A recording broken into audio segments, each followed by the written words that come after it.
Le contenu des enseignements est un contenu qui va récupérer des éléments liés à la communication, à la gestion, à l'animation d'équipe, à la gestion de projet. Ça, ce sont les compétences transversales de tous les parcours du master, que ce soit en M1 ou en M2.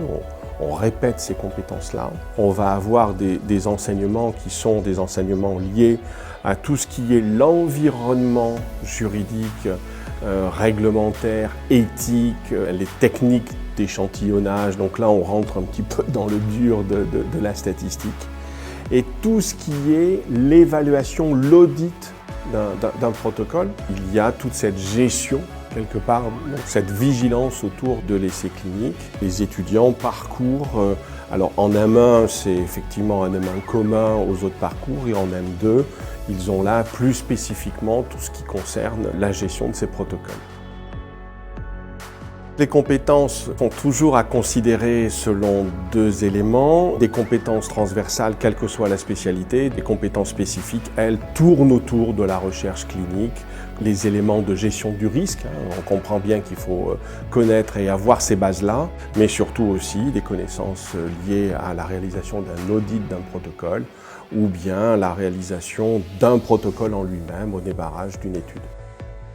Les objectifs du stage doivent toujours se concevoir avec les 4 mois de stage en M1 et les 6 mois de stage en M2. Donc, les stages peuvent très bien commencer dans le domaine de la recherche clinique en première année.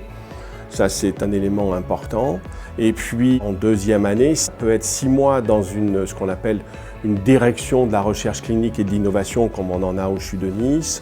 Il y a des entreprises privées dans la région qui accueillent nos étudiants en stage et qui sont en lien avec la recherche clinique. Le but du jeu du stage, c'est de prendre conscience de ses limites, de son périmètre d'expertise. Et puis ensuite, il y a la mise en œuvre de la théorie qu'ils ont apprise de façon concrète. On est dans le domaine de la recherche. Tout laboratoire de recherche qui fait des projets peut accueillir ce type d'étudiants, mais on est aussi dans de la recherche clinique. C'est pour ça que beaucoup de stages se font en secteur hospitalier. Le titre que l'étudiant va avoir, ingénieur de recherche clinique, plutôt connu sous le vocable d'assistant de recherche clinique, les fameux ARC. On a été l'outil de formation d'un très grand nombre d'ARC et d'IRC de la DRCI.